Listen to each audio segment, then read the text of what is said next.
প্রিয় ভাইয়েরা, সূরাতুল হুজুরাতের 10 নম্বর আয়াতে আল্লাহ তাআলা বলছেন ইন্নামাল মুমিনুনা ইখওয়া। আল্লাহ বলেন বিশ্বাসীরা ভাই ভাই, মুমিনরা ভাই ভাই। এটা ফিল করতে হবে, শুধু মুখে বললে হবে না। আমরা কিন্তু ভাই ভাই, উই আর ব্রাদার্স ইন ইসলাম। ইন্নামাল মুমিনুনা ইখওয়া, বিশ্বাসীরা ভাই ভাই।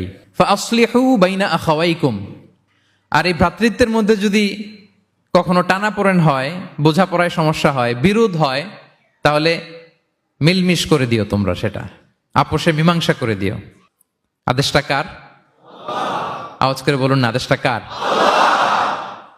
আর ওয়াত্তাকুল্লাহ, আল্লাহকে ভয় করো। লাআল্লাকুম তুরহামুন, তাহলে তোমরা অনুগ্রহ প্রাপ্ত হবে। তাহলে প্রথম মেসেজ হচ্ছে আমরা ভাই ভাই, উই অল আর ব্রাদার্স। পৃথিবীতে ভ্রাতৃত্ব, ব্রাদারহুড, এটা অনেক ধরনের। এক নম্বর ভ্রাতৃত্ব হচ্ছে আল উখুয়া আল ইনসানিয়া, মানবিক দিক থেকে ভাই।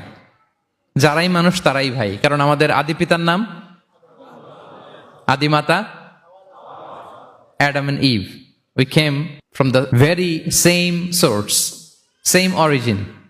একটা জায়গা থেকে আসছে। সবার বাপ যদি একজন হয়, সবার মা যদি একজন হয়, তো আমরা সবাই কি? সুবহানাল্লাহ পড়বেন না? তাহলে ভ্রাতৃত্বের একটা রূপ হচ্ছে আল উখুয়া আল ইনসানিয়া, মানবিক দিক থেকে ভাই। সেই হিসেবে হিন্দু আমার ভাই, খ্রিস্টানও আমার ভাই, বৌদ্ধ আমার ভাই, নাস্তিক আস্তিক সবাই আমার ভাই। এটা হলো ভ্রাতৃত্বের একটা ধরন। ভ্রাতৃত্বের আরেকটা ধরন হচ্ছে আল উখুয়া আন নাসাবিয়া, বংশীয় ভাই, বংশের সম্পর্ক বা রক্তের সম্পর্ক। যেমন আমার চাচাতো ভাই, খালাতো ভাই, আরো ক্লোজে গেলে আমার আপন ভাই, মায়ের পেটের ভাই, এক রক্তের ভাই, ঠিক কিনা বলেন? এটা গেল 2 নাম্বার, এটা রক্তের সম্পর্ক। 3 নাম্বার হচ্ছে আল উখুয়া আদ-দীনিয়া, দ্বীনি ভাই। আর আমরা এটা নিয়েই কথা বলছি, আল উখুয়া আদ-দীনিয়া। ইন্নামাল মুমিনুনা ইখওয়াতুন, মুফাসসিরিন ইকরাম বলেছেন ইয়ানি ইখওয়াতুন ফিদ-দীন। মুমিনরা ভাই ভাই হচ্ছে 3 নাম্বার সেন্সে, আমরা দ্বীনি ভাই। আমি আপনাদের কাউকে দেখি নাই, আমাকে হয়তো সোশ্যাল মিডিয়ায় দেখেছেন, কিন্তু সরাসরি হয়তো দেখেন নাই। কিন্তু এই যে আমাদের ভ্রাতৃত্ব, এটা দ্বীনি ভ্রাতৃত্ব, দ্বীনি ভাই। আমরা কি ভাই? এবং ইন্টারেস্টিংলি এই দ্বীনি ভাই বা দ্বীনি ভ্রাতৃত্ব আগের 2টার চেয়েও মজবুত। কখনো কখনো এটা রক্তের সম্পর্ককেও ছাড়িয়ে যায়। সুবহানাল্লাহ পড়েন। বদরের যুদ্ধে এই পাশে কুরাইশরা মানে মুশরিকরা, এই পাশে মুমিনরা। এমনও হয়েছে রাসূল সাল্লাল্লাহু আলাইহি ওয়াসাল্লামের পক্ষে মুমিনদের ওখানে এক ভাই, আর আবু জাহেলের সাথে আরেক ভাই, দ্বন্দ্ব সংঘাত। এই ভাই ওই ভাইকে হত্যা করেছে দ্বীনের কারণে।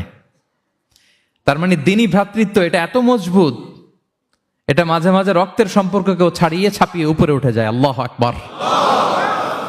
এবং আমাদের দৃষ্টান্ত দিয়েছেন বিষ্ণু ইসা ইসলাম। তিনি বলেছেন তোমরা সবাই দ্বীনি ভাইয়েরা, সবাই মিলে এক দেহ এক প্রাণ। বিষ্ণুই বলেন মাসালুল মুমিনিনা ফি তাওয়াদ্দিহিম ওয়া তারাহুমিহিম ওয়া তাআতুফিহিম মাসালুল জাসাদ। মুমিনদের ভালোবাসা সম্পর্ক, এটার দৃষ্টান্ত হচ্ছে, পারস্পরিক ভালোবাসা সম্পর্ক হচ্ছে কামাসালিল জাসাদ, এটা একটা দেহের মতো। আমরা সবাই মিলে এক দেহ। দেহের কোনো অঙ্গ যদি ইনজুর্ড হয়, সারা দেহ যেমনি কষ্ট পায়, বিশ্বের কোথাও আমার কোনো দ্বীনি ভাই যদি কষ্ট পায়, আমাদের প্রত্যেকের হৃদয়ে রক্তক্ষরণ ঘটে। চিল্লায় বলেন ঠিক কিনা? আপনার পা কেটে গেছে, এখন আমরা কি এরকম ভাবি যে পা গেছে তো কি হয়েছে, পাই না, কষ্ট পাবে, সারা দেহ তো ওকে? ব্যাপারটা কেমন? দেখবেন পা কেটে গেলে রাতে ঘুম আসে না, ওইটার ব্যথায় জ্বর চলে আসে, এরকম আসে না? নাই? এই জন্য বিষ্ণু ইসলাম বলেছেন মাসালুল জাসাদ, একটা দেহ, দেহের এক অঙ্গ ইনজুর্ড হলে যেমনি সারা দেহ কষ্ট পায়, পুরো দেহটা রাত জেগে থাকে, জ্বর এসে যায়, তেমনি গোটা বিশ্বের কোনো প্রান্তে, কোনো জনপদে, কোনো এলাকায় কোনো মুসলিম ভাইয়ের যদি কষ্ট হয়, সেটা আমাদের হৃদয়ে যেয়ে লাগে। ঠিক কিনা বলেন? ফিলিস্তিনের ভাইয়েরা যদি কাঁদে, আমাদের ভালো লাগে? কাশ্মীরের ভাইরা যখন গৃহহীন হয়, আমরা এটা সহ্য করতে পারি? মিয়ানমারে আমার মুসলিম ভাইরা যখন নির্যাতিত হয়, আমরা কি এটা মেনে নেই? কারণ এক দেহ এক প্রাণ। আমরা যে কোরআনের দিকে তাকাই, আল্লাহ তাআলা বলেছেন আমাদের সম্পর্কটা হচ্ছে রোহামা উবাইনাহুম। রোহামা, একে অপরের প্রতি আমরা সফট হার্টেড, রহম দিল, একে অপরের প্রতি সফট হার্টেড।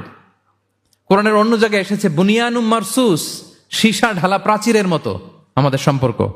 হাদিসে এসেছে এক ভাই হচ্ছে আরেক ভাইয়ের মিরআতুল মুমিন, এক মুমিনের জন্য আরেক মুমিন হচ্ছে আয়না।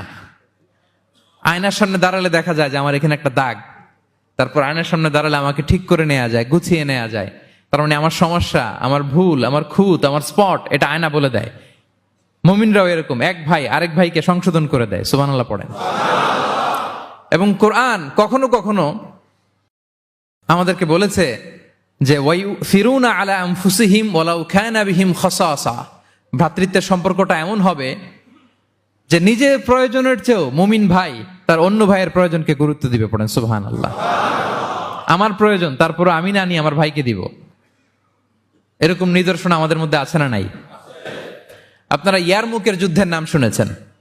হিজরি 15 সালের কথা, বিষ্ণু ঈসা ইসলামের ইন্তেকালের 4-5 বছর পরের ঘটনা। ওমরে ফারুক রাদিয়াল্লাহু তাআলা আনহু, উনি হচ্ছেন তখন আমাদের খলিফা, the second caliph of Islam, আমিরুল মুমিনিন, খলিফাতুল মুসলিমিন। তো ইয়ারমুকের যুদ্ধে আল্লাহ তাআলা আমাদেরকে বিজয় দান করেছিলেন।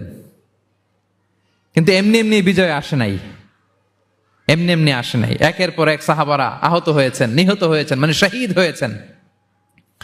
এবং যুদ্ধের এক পর্যায়ে এমন হয়েছে, খাবারের অভাবে, পানির অভাবে সাহাবারা ছটফট করছিলেন। এক ফোঁটা পানি নাই, রুহু বেরোয় যায়, পানি পানি বলে চিৎকার করছেন। তৃষ্ণায় যখন কাতর, ওই সাহাবীর কাছে পানি নিয়ে আসা হলো, মশক দিয়ে পানি নিয়ে আসা হলো, সামান্য কিছু পানি যে নেন। তো উনি যখন পানি খাবেন, দেখতে পেলেন যে পাশে আরেক ভাই চিৎকার করে পানি পানি, এক ফোঁটা পানি দাও, চিৎকার করছে। ওই সাহাবী বলতেছেন আমার দরকার নেই, আমার ভাইকে নিয়ে আগে দাও, আমি পরে খাবো। আল্লাহ।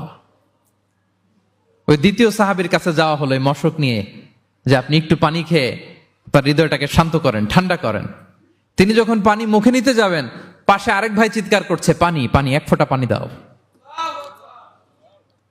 ওই সাহাবী বললেন আমাকে না, আমার ভাইকে দাও, আমার আগে আমার ভাইকে দাও। ওই সাহাবার কাছে নিয়ে যাওয়া হলো যে আপনি আগে খান। ওই সাহাবীর কাছে পানির মশক নিয়ে যেতে যেতেই উনি শহীদ হয়ে গেলেন।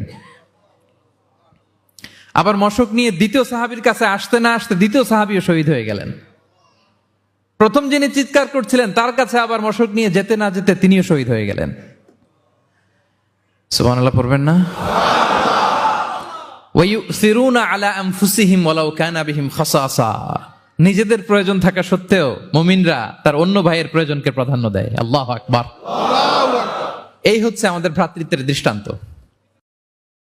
তাহলে প্রথম মেসেজ হচ্ছে মুমিনরা ভাই ভাই, মুমিনরা আর আমাদের দৃষ্টান্ত হচ্ছে এক দেহ এক প্রাণ। আওয়াজ করে, এক দেহ এক প্রাণ।